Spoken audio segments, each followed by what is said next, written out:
Hello, my name is Sandy Adamitis, the social media director for the PAGE International Screenwriting Awards, and your host for the Writers Hangout, a podcast that celebrates the many stages of writing, from inspiration to the first draft, revising, getting a project made, and everything in between.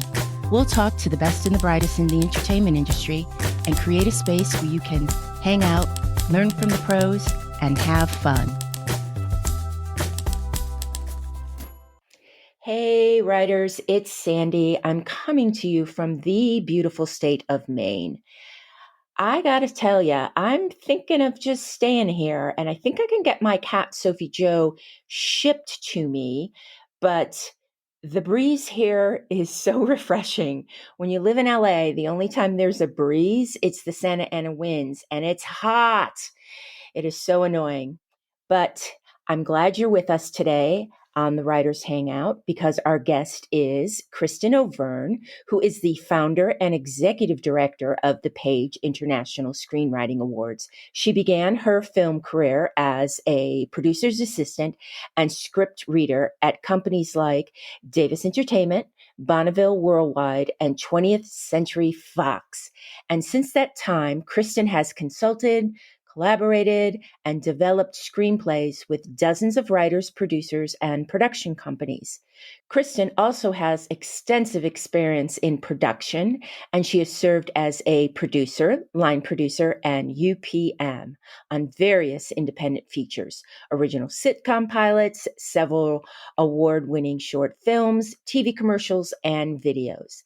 Kristin is a member of the Producer and Directors Guild.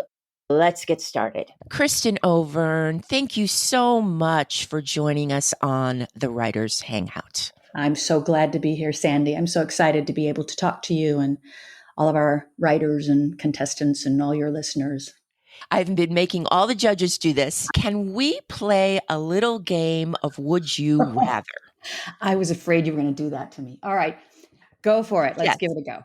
Would you rather give up air conditioning and heating for the rest of your life or give up the internet for the rest of your life?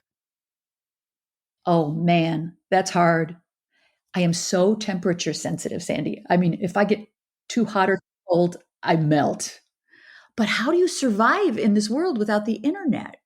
How would we run the contest? So I guess I'd have to give up. Yes, for the sake of everyone else, let's give up air conditioning and heating. Okay. It's a noble sort of sacrifice. Yes. Right? Would you rather oversleep every day for a week or not get any sleep at all for 4 days? Oh, oversleep. Easy. I'll sleep anytime. Yes. Would you rather have a child every year for 20 years or never have any children at all? Oh, I guess have no children, because 20 children? I know people in the olden days, they did, but man, I can't conceive of it. Would you rather be the absolute best at something that no one takes seriously or be average at something well respected? I'd rather be the best at whatever it was that I was passionate about. I like that. Yeah, absolutely. Because that's the best feeling, you know. My last would you rather for you, Kristin. Would you rather have a mullet for a year or be bald, no wigs, for 6 months? I'll take the mullet. I'll go with the mullet. Go with the mullet. Yeah. Okay. Yeah. That wraps it up for Would You Rather. And I think we have a little more insight into you, Kristin. You do not like the heat. Yeah. Or the cold. Or the cold. I'm a delicate flower, you know. So. Why did you start the PAGE International Screenwriting Awards? Yeah, it's a bit of a story. I'll give you a little backstory on it. I came from theater. I studied theater at Northwestern and was involved in directing and playwriting. I started as an actor in the very beginning, but I quickly discovered directing classes and playwriting classes were my favorites and the most stimulating and creative. And Man, I love the collaborative process and storytelling and developing scripts and all of that. And when I got out of school, I did work at places like the Playwright Center in Chicago and in Minneapolis, and I directed some plays, but it was a hard road, particularly for a woman at the time. And there, there weren't a lot of opportunities. It was difficult to foresee how I would make a living doing this. And I had a lot of Right. friends who had moved to Los Angeles, and they told me, you should come out. You should come out. You'd be a great D girl, was what they called them back then, a development girl, because they knew how much I loved working on stories and developing scripts. And I love the movies, of course.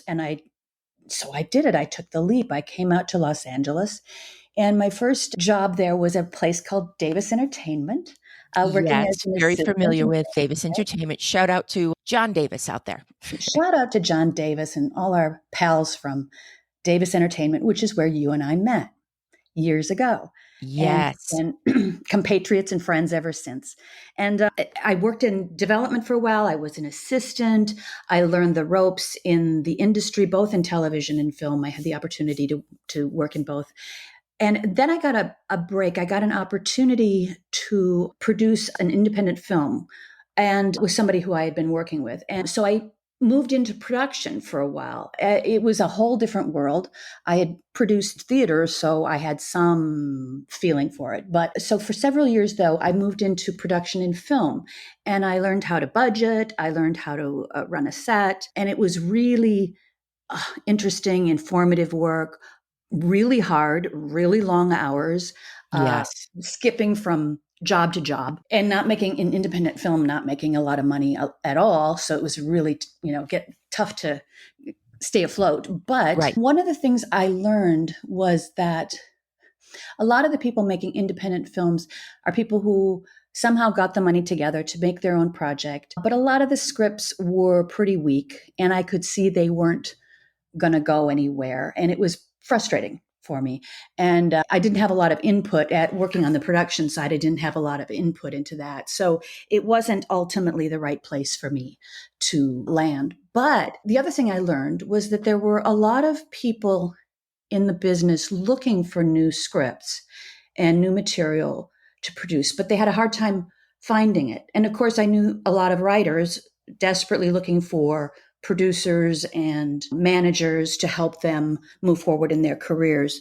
And I saw an opportunity to use a contest as sort of a de facto development department where I could, Interesting. yeah, Oh, where the judges could review the scripts the same way the reading staff at Davis would review the scripts, right? right. And the scripts would ultimately get funneled up higher and higher up the ladder and eventually to John if they were really special.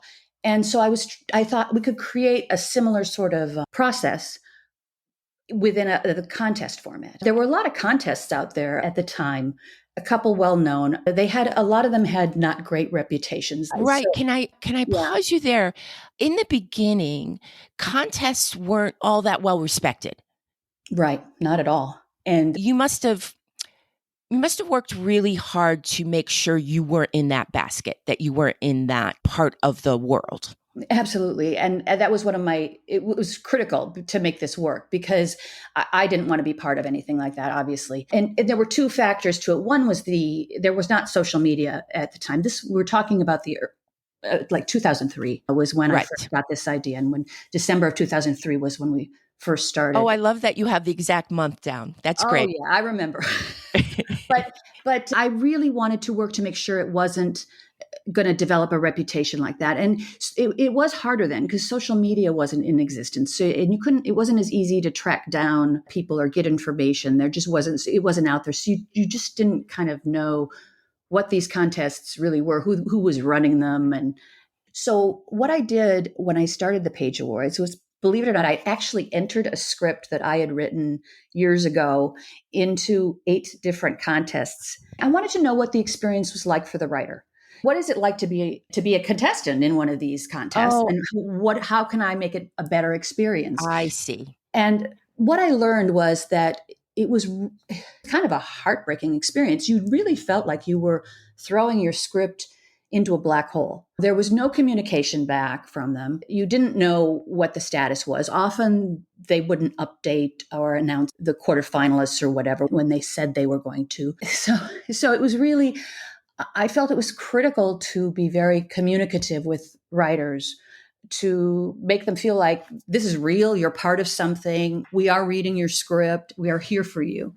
And so that's something that's really been important to us at the Page Awards, is to be very communicative, be very transparent. And I think anybody who has communicated with Zoe, has emailed Zoe, is pretty impressed. She gets back to people within moments. Sometimes she's amazing.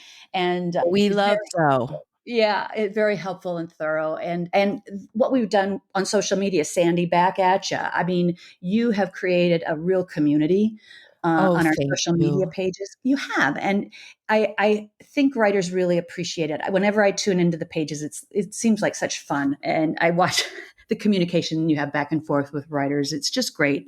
And I love the writing community out there yeah, on Twitter. There's a lot of more interaction on Twitter.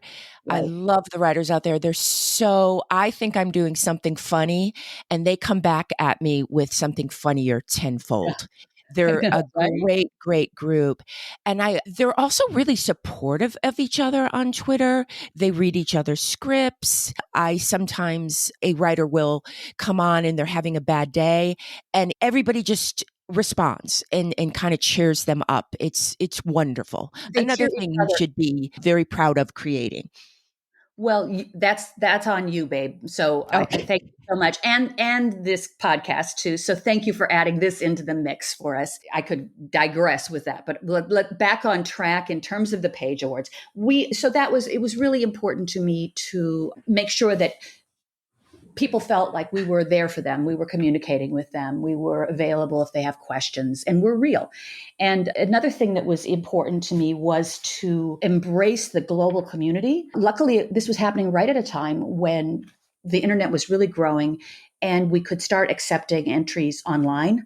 And I saw that this was creating a huge opportunity for writers from all around the world to submit their scripts to Hollywood. So we set up this online submission system, which was fairly new at the time.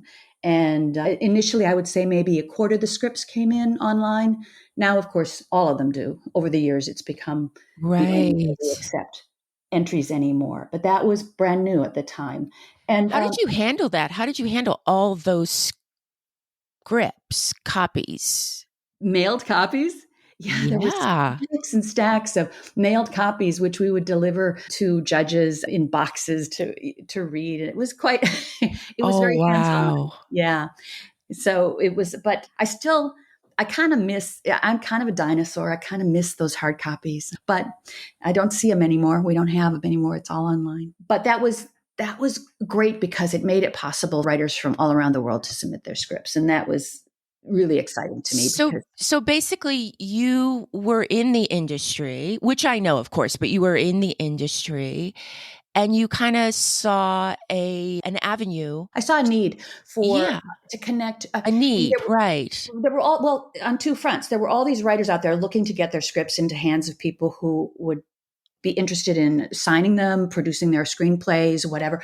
And there were all these young managers, junior agents, independent producers looking for great scripts, but they had no reading staff like we had at Davis because, unless you have a lot of money to pay readers, you're Yeah, working independently and you're having to read 100, 200 scripts to find something you love. Whereas with the Page Awards, we could create that process, that development department for them. So the people who are reading our scripts in the semifinal and final rounds are people like independent producers who don't have a huge development department. They're looking for great projects.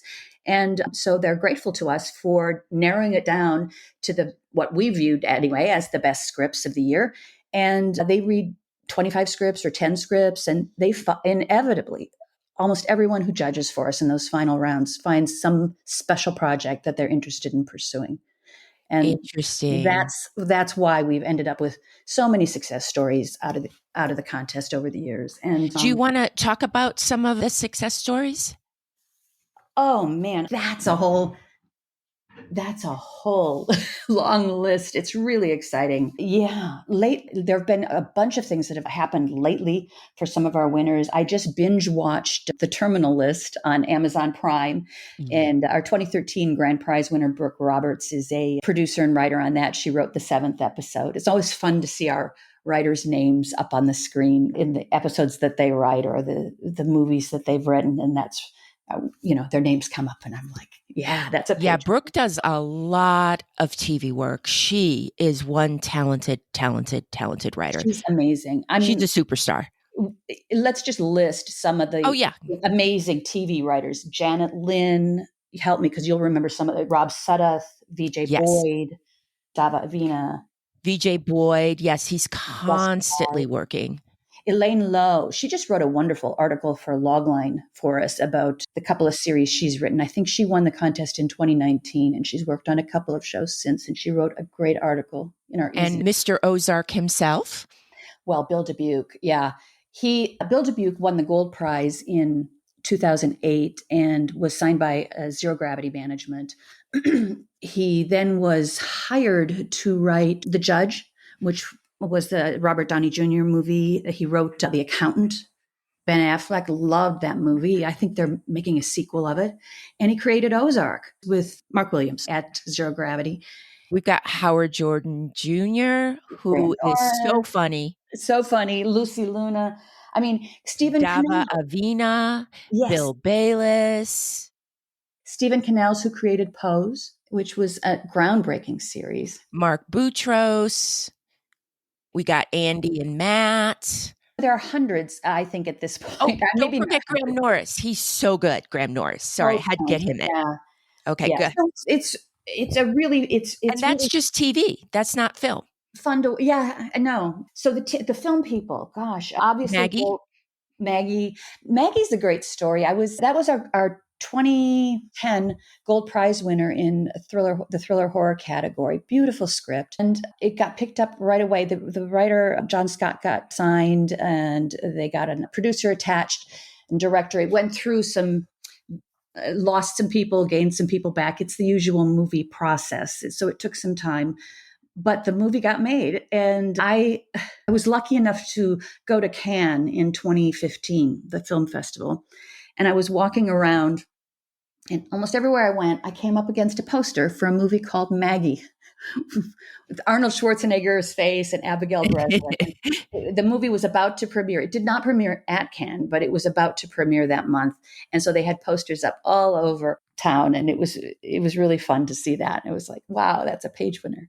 I'm leaving out a bunch of people. I don't want to spend the podcast. You can go to the website, right? Right. We have a success stories page and you can see some of the people who've won and find out what they're doing. Click on their IMDb page. But anyway, the bottom line is I think the process that we created has been really successful. It's really helped a lot of writers. And I'm really proud and happy about that. It keeps me going every day. I also want to say a lot of that is due to our judges. And doubling back to your original question, one of the things I wanted to do was to make sure that the people who are reading the scripts submitted to us were professionals. I think a lot of contests, they don't hire professionals to read the scripts. They have interns working for free or students. And it was so important that the people who read our scripts know the industry, know what they're doing. I mean, anybody can have an opinion. Anybody can have a great opinion. I'm not even dissing the interns who may be reading scripts elsewhere. They may be brilliant people. Yes. But if you don't know what the industry's looking for, you're not going to be really effective at winnowing the scripts down to the kinds of projects that managers and producers and agents are going to be interested in when they read them in the final rounds. And again, I think the reason that we have such a good reputation amongst the industry is because our early round judges know what they're doing. Yes. And I know personally that's very, very important to you, Kristin, that we have a good reputation, that the PAGE Awards keeps and maintains their good reputation. It's very important to the PAGE Awards. Credit the team. I mean, I'm very picky about the people who work for us, but they're amazing. I mean, Yes. I'm so happy that you did that series of interviews you just did with our judges. I thank you so much for doing that. That was amazing. I listened to That them was all. so much fun. They were And I think amazing. the screenwriters out there got something out of it.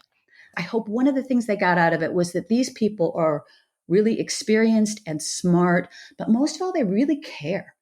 They love the industry. They love film and television. They're so knowledgeable and they want you to succeed. They want to read great scripts. They're searching for those great projects. And when I'll tell you, these scorecards we get in from people when they find something they love, I mean, you're posting some of them on social media. They're they're such cheerleaders for you guys. When they find a great script they love, they are over the moon and really excited. And often they're telling me, listen, hey, I think I could get this script to so and so who's looking for exactly this kind of project, or I'd love to champion this, or at least talk to the writer. And these are just the early round judges. I want to emphasize these people that you've been interviewing are people who are reading the scripts in the first, second, and third round of the contest. So, right from the get go, that's what you're That's getting great. here. Yeah. I'm curious I want to go back to something when you were saying that to learn the process, you entered a script just to see what happens and who communicates with you and who do you not hear back from. Should a screenwriter enter their script in more than one contest? Oh, yeah. But vet them. I mean, do your due diligence. There are websites like moviebites.com where you can, and forums, various places, but where you can see what other writers' experiences have been with contests. And they'll complain, and you kind of have to filter the complaints. If somebody's just complaining because their script didn't advance, you need to figure that out. But there are a lot of other good contests out there now. And every place you enter, you're going to get different people reading your script. You're going to get different opinions. And at the end of the day, this is a very subjective business. And even here at Page, we often get scorecards back that are very conflicting from two different judges because they're different human beings with different opinions and different experiences, and they focus on different things. We can standardize the process all we want with our 10 different categories that they judge the scripts in, but at the end of the day, they're human beings with their own take on things. And Right. yeah. And in fact, back to your original question. My experience with that script I entered in those contests, and I should say that none of those contests actually exist anymore. They were each only around for a few years and then they shut down. But anyhow, my experience with them was actually a perfect example of why it's important to get your script out to as many places as possible. The result that I experienced with that script was it won one of the contests. It placed as a finalist or semifinalist in three of the others, and it went absolutely nowhere in the other four. In fact, the day after I found out the script won that one contest, I got a rejection letter from one of the others telling me the script hadn't made it past the first round. So Hmm. was it great or terrible? Which of those judges were right? And I would say arguably they all were. I mean, the script had strengths, it had weaknesses. Some of the readers really liked the characters in the story, I guess, others didn't. I mean, none of them gave me any notes or feedback, so I don't know exactly what they thought. Oh, and by the way, that's exactly why we started offering judges feedback through the PAGE Awards, because I wanted our contestants to have the chance to find out what our judges really think of their script, what they think its strengths and its weaknesses are, how they score it, and what they think the writer can do to take their work to the next level. And a lot of our writers tell us that getting this feedback is the most helpful and rewarding part of entering the contest. So I definitely encourage people to do that if they can.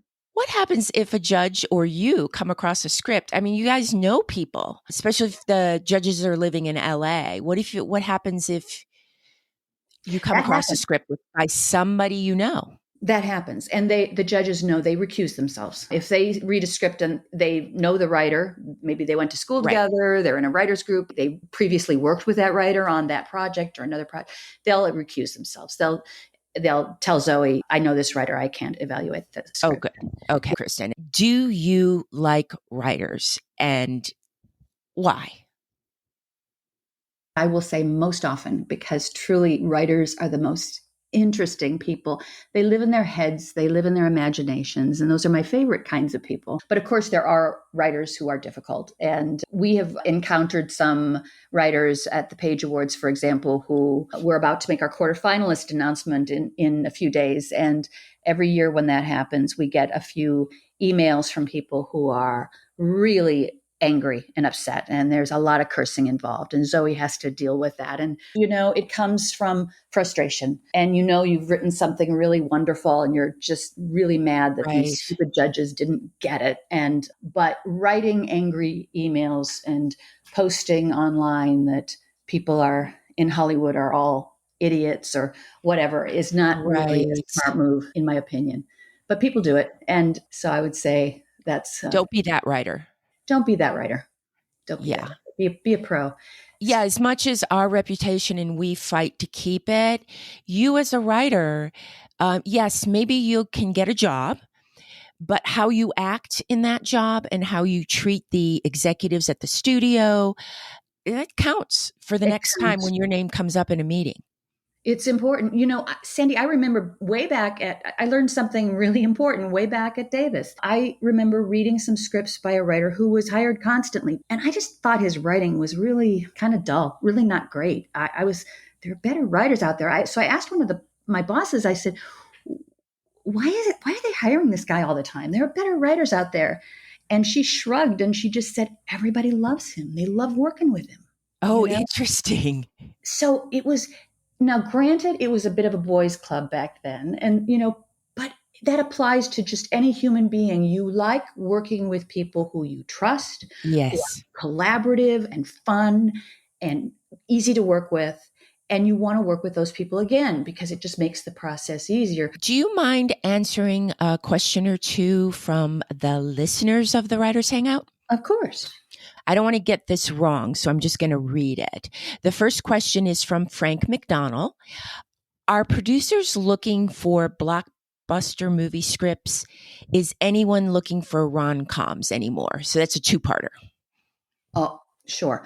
Well, blockbuster movie scripts. Sure, certain producers are looking for blockbusters, but when they're looking for blockbusters, they're looking for IP or a major movie franchise like Top Gun. Yes. And they're looking for experienced writers and projects that are already have some traction as graphic novels or books, whatever.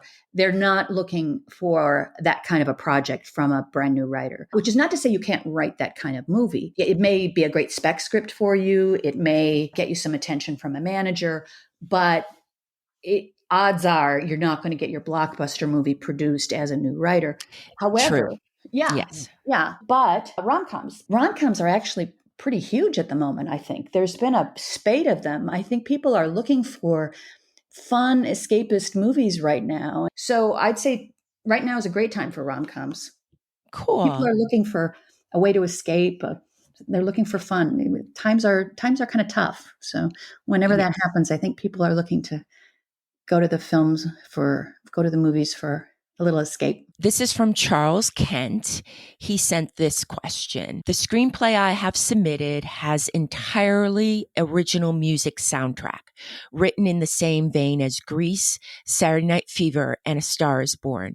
I have inserted the first verse of each song in my screenplay, but my question is, how is a screenplay assessed when a soundtrack has not been heard? Very good question, Charles. Yeah. Well, in some ways, you don't want our judges evaluating your music.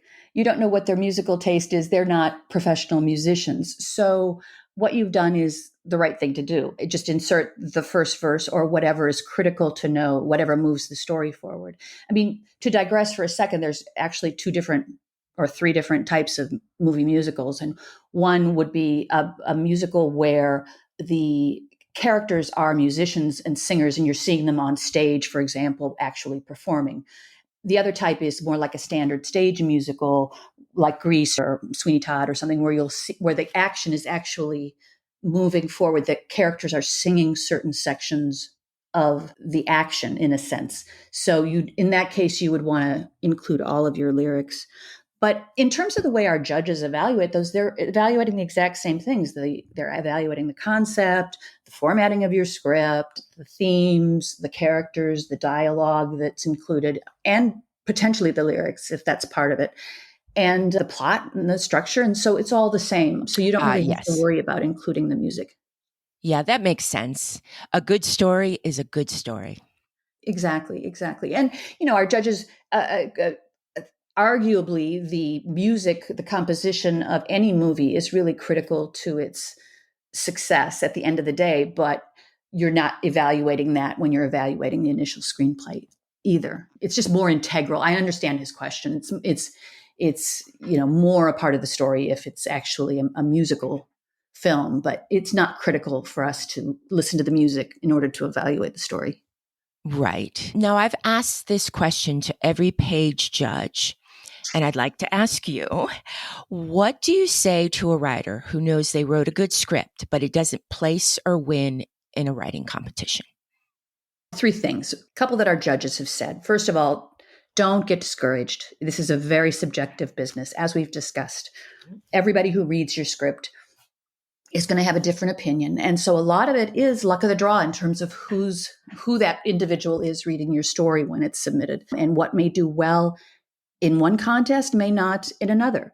And we see that all the time. I mean, I see scripts that have won the nickel and didn't do that well in the Page Awards. And I've gone back and said, wait a second, what happened? What did we miss? And I read the script and I thought, I understand why it won their contest.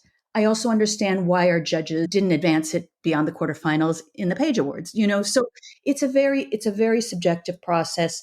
You need to just keep getting your work out there and keep your heart strong. Don't let Yes. the vicissitudes of this industry get to you, because it's hard. You've tackled something really tough trying to become a screenwriter, a professional screenwriter. And it takes a long time, and you're going to go through a lot of disappointments. And that's just part of the process. Obviously, keep writing, keep studying your craft. Our judges have said this: read books, take online courses, continue to watch movies and read other screenplays. Super important. You really get a great sense of how a screenplay works by reading other screenplays. And That's just keep wonderful. evolving as an artist. And eventually you'll find your path if you're persistent and if you keep evolving. If you stagnate, if you quit, well, obviously, it's not going to work. But Right. if you keep moving forward, you'll find your path. And I also, like that. I will add one more thing. Consider that maybe your screenplay isn't as strong as it could be. Maybe there's something missing. And so consider getting notes. Granted, not all notes are equal. I mean, get more than one set of notes. It's like enter more than one contest, get more than one set of notes. Different people have different opinions, but you can glean something from all of them. I'll tell you a story about one of my favorite stories. I was working with a producer developing a screenplay, and we were at a point where we were a little burnt out and couldn't see it clearly. It's a producer or development exec, when they're working on a script, it's like becoming the writer. You get so involved, you can't necessarily see it perfectly clearly. So we always send it out for notes. I mean, I send scripts out to our judges for notes all the time anonymously, because I want to know what their impressions are of the stuff that I'm helping people develop. So we send out this particular project to, I don't know, half a dozen people. And one of them was to his buddy, Alan. Now, we had sent the script to Alan before and other projects. And Alan's a very negative guy. He's like Mikey. He hates everything, right? He, he never has a nice thing to say. And I said, why are you sending this to Alan? You know he's going to hate it. He's not going to have anything nice to say. And he said, that's exactly why I'm sending it to him. I want to know what's the worst. He will find anything negative he possibly can to say. So, what you want to know before you send your script out to the industry is find out what's the worst they can say to you. If they've got really deep structural notes that make sense, fix those. You've got a problem. If they're starting to throw a lot of just tiny little picky, this joke isn't funny, or I don't like the color of her dress, or whatever minor thing at you, then you've got something, because they're having a really hard time finding. Interesting. Oh, that's really good. Well, so I always say, find your Alan when you're ready. I mean, it's tough. Alan is tough, but find your Alan in your life. Find the person who's going to give you those notes that are so tough that you'll know what's the worst they can say. If they're not going to like your script, what's the worst they can say? Right. Now, besides screenwriting contests, what's the best way for a writer to get their work out there? Oh, great question. Writers write to us. So I don't have money. How do I get my script read? And there's Yeah. just the old fashioned query, do it. Don't, I mean, it's hard work, but because you have to track down email addresses and write individual query letters and, get really good at it. But that can work. That can get your script read and it doesn't cost you a penny. But it really does help to have somebody in your corner. And there are some great services. We work with a couple of companies like Roadmap Writers and Coverfly and Nosto Screenwriting Lab and Screenwriting Retreats and Still Great Story entities. Labs.